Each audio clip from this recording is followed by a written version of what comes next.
Hey there, everybody. Welcome into this edition of ESPN FC's Extra Time. I'm Sebastian Salazar. The giggles that you hear in the background are the gentlemen who will be joining us, Alejandro Moreno, Don Hutchison, Shaka, Hislop.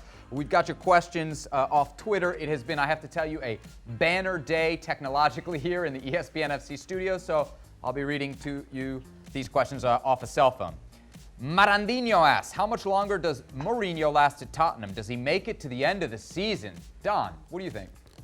Oh, I think Jose probably just lasts till the end of the season, but if they don't get top four and they don't win a trophy, I don't think some of the players last the start of next season, and I'm thinking Son and Harry Kane. Shaka, it's just that, isn't it? You feel like, well, as long as there's a trophy still on the line, he may stick around, but things are going south in a hurry.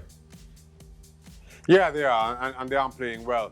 To that point, Jose Mourinho, you bring Jose Mourinho in to win trophies.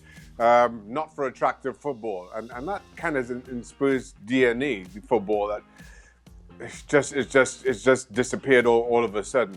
I don't see any change between now and the end of the season, regardless. But if they don't deliver something, I'm not sure how long into next season he lasts.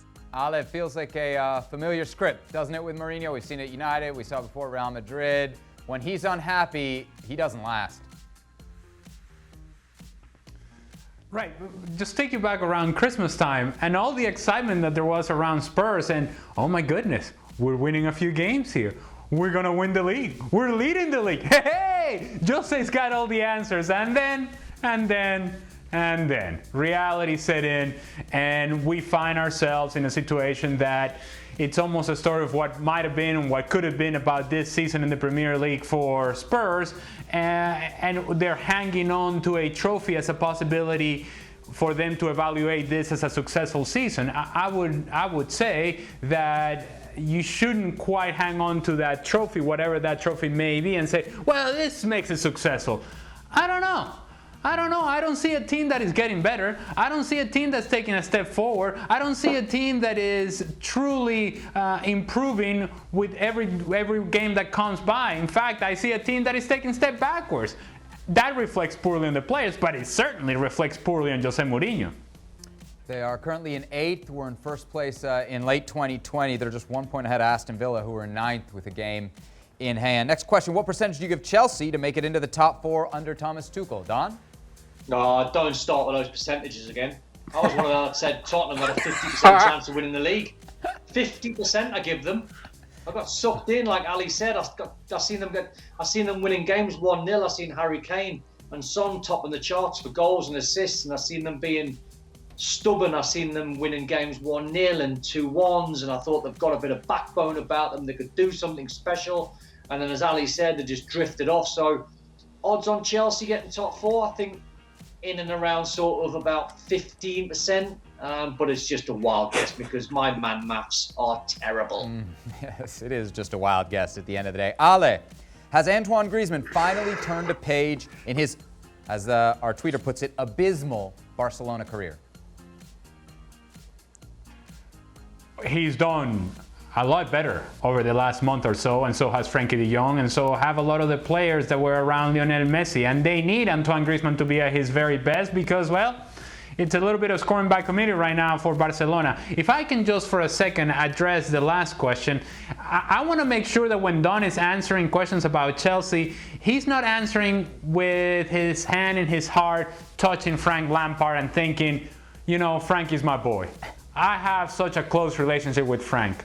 And now Thomas Tuchel is here, and so whatever success comes from here on out, I'm going to sort of turn my back on that because Frank is no longer there.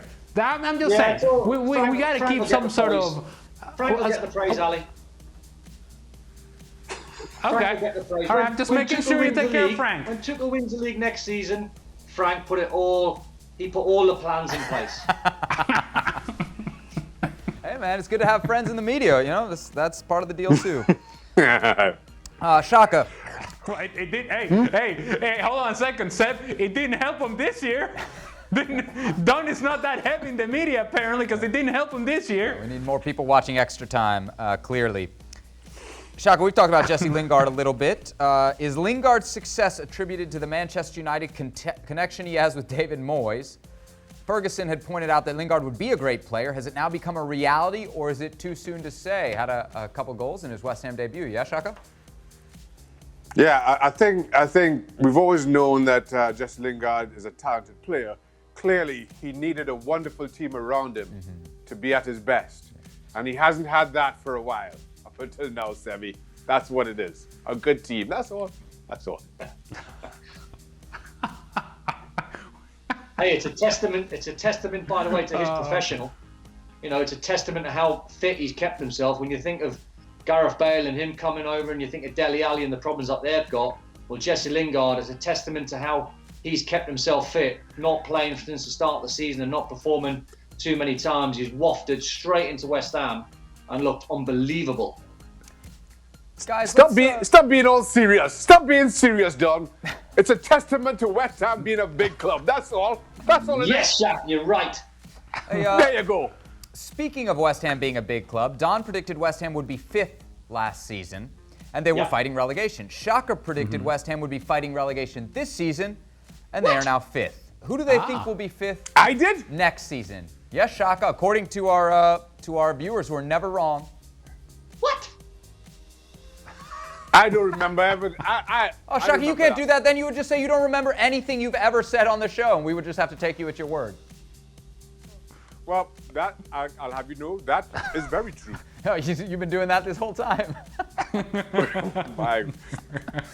know me. Come tomorrow. That is no idea what I said. That is the only accurate thing Shaka has said today.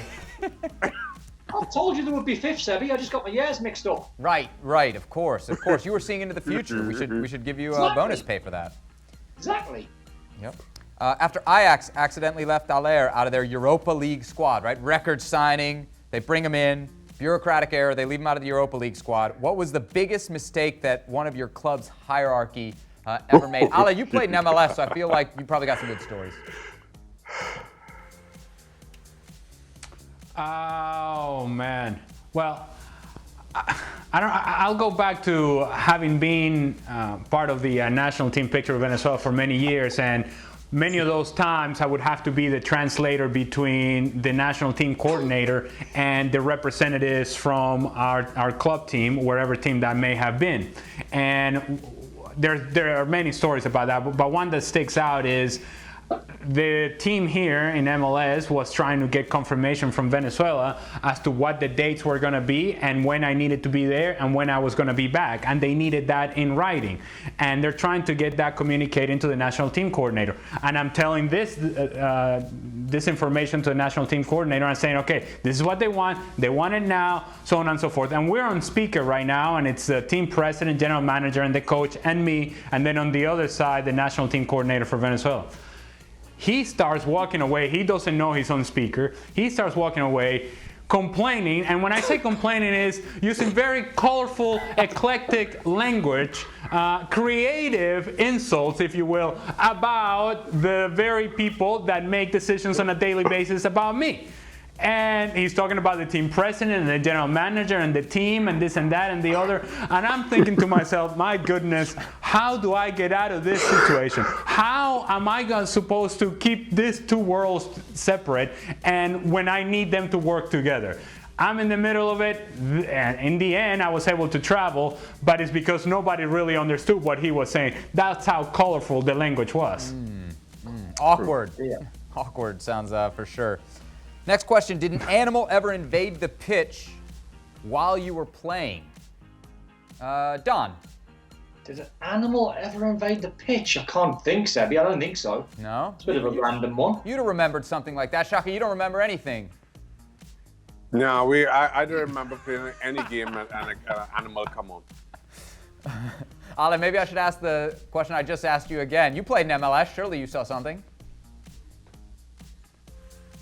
I think a couple of years ago, wasn't there a duck at Real Salt Lake? I'm pretty sure there may have been a duck that it was included in my awards at some point. And by the way, what happened to the awards? Are they ever going to come back? I don't know. It's one of my favorite segments. I kind of miss the awards. I would look forward to it all the time, and you and me would get to hang out, and even more than you. If you need a good algorithm, Ali, if you need a good algorithm for the awards, just let me know.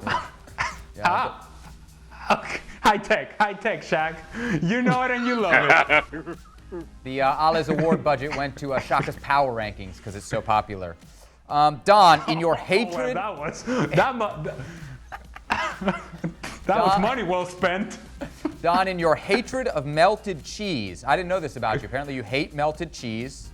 Yeah. How does mac and cheese hold up? Macaroni and cheese? No, terrible. Really? Just for the boys, for their information, I do like cheese. I do like a nice platter or a board of cheese, Shaq. But Ali, I can't stand if someone delivers a burger and the melted cheese goes over a burger and it's all soft and gooey and melty and terrible. I can't stand hot cheese. What about pizza? What about pizza? Yeah. What? Pizza, you heard of it? Pizza. Yeah, pizza's different because it's sort of mozzarella. It's not like horrible. What is it? Is mozzarella not cheese? Isn't it? Pizza's different because it's a triangle. That's not a cheese. Pizza's different because it's round, Shaq. Pizza's different because it's round and it comes in triangles and a box. So Don, what's your Apparently, complaint?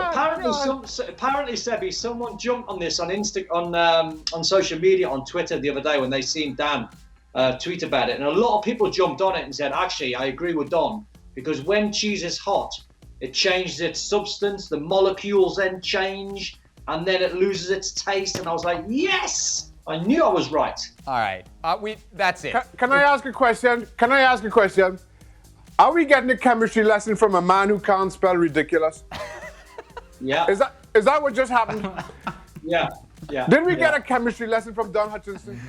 Yeah. Shaka, You won't remember this next week, Shaq. Don't worry. They didn't teach you that at NASA? When you melt cheese, the molecules change. Hey, the same guy. We're taking advice from the same guy who prefers cold pizza to hot pizza. That's what we got. And don't get me started, you two. Well, you don't like melted cheese. I do not want to hear any of you two saying you like pineapple on a pizza. Oh, nothing wrong with pineapple on a pizza. I don't like pineapple. Nothing wrong with pineapple. I hate pineapple on a pizza. Okay. Well, we'll agree Ali, to disagree there. All right, Shaq. Very, very definitive there, Shaq. I'm very angry about pineapple on pizza. Let me tell you something. Terrible. Even if you put hot cheese on it, I'm not going to. Great. If you put hot cheese on a pineapple, I'm not eating it. Sebi will like it. Sebi definitely likes pineapple on a pizza. Oh, you know it. That's one of my favorites. The first thing I asked for. Are you telling me that Don doesn't like a big pile of nachos with hot cheese and salsa and all that stuff? He hates that, huh? Ali, no. Oh, you can see him cringing. Look at him. He's cringing.